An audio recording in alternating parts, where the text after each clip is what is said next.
Stakeholders provided insights into issues such as widening the tax net, SOE governance, expenditure controls, optimizing extractive industry contributions, providing increased and targeted support to agriculture and industry, revamping ports operations and customs duties, as well as growing and changing the structure of the economy. Mr. Speaker, this feedback has been illuminating and well received. The faith-based organization, for example, agreed to form a committee to educate their congregation on their responsibilities to paying taxes. We will continue to engage to find mutually acceptable solutions as we prepare the 2024 budget statement in November 2023. Mr. Speaker, our engagement with the private sector was more about how to manage the economic crisis that befell us.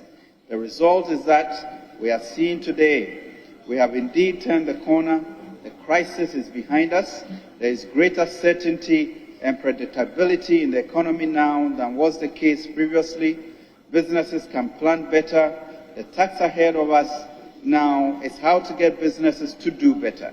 Starting from August and as part of preparations for the 2024 budget, the Ministry, together with other relevant sector ministries and agencies, will be hosting a series of strategic engagements with various industries to help us tailor government interventions to their specific needs.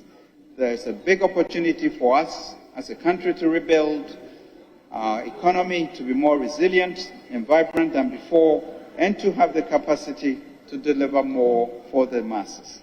This is the focus of government now, and with the help of this House and the support of the nation and the guidance of the Almighty, we know we will get there. Mr. Speaker, last Friday, I had a singular privilege to be invited to participate in the joint caucus meetings of Parliament. Indeed, the meeting effectively reflected the theme of the 2023 carbon budget. Mr. Speaker, it was a pleasant and intimate experience. I appreciated the opportunity to engage and receive valuable feedback from the honorable members. I want to thank the leadership of the House for that opportunity and the shared agency which was exhibited to transform our economy.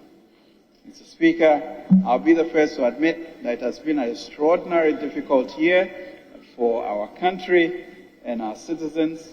Whilst most countries are still going through difficulties due to what is happening globally, our economic crisis also emanates from fundamental and systemic weaknesses that we must boldly confront.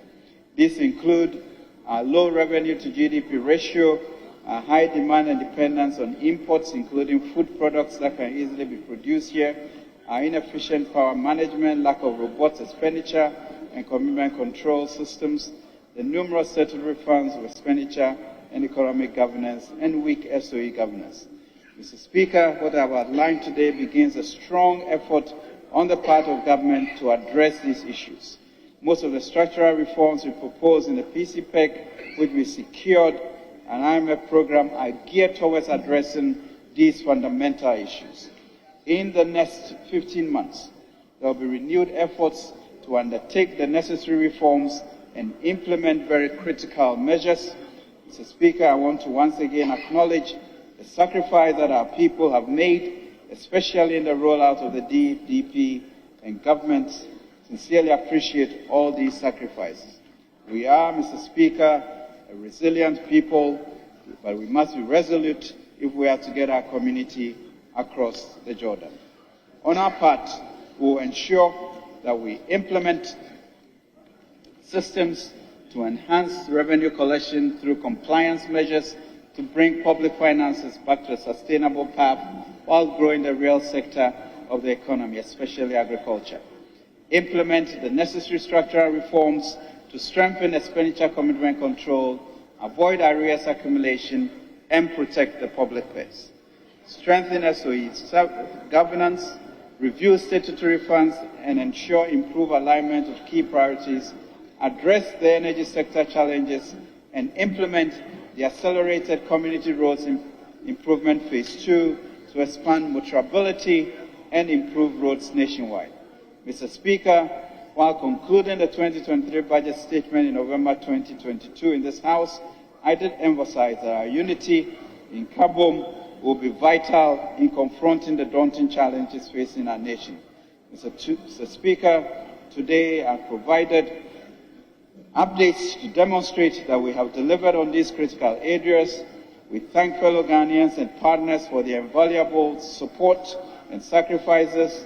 Our economy is showing signs of stabilization, and we are deeply grateful for the abiding grace of God, which has been more than sufficient to enable us to turn this corner. By being hopeful, speaking the same language of productivity, growth, and working closely together, we are securing our own collective success.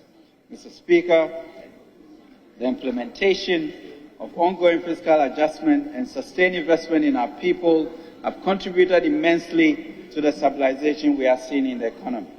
Exchange rate has stabilized, inflation has softened, and interest rates have declined since 2022, and private investments have been announced due to increased investor confidence in our economy. Ordinarily, these positive trends should ease the burden on our pockets.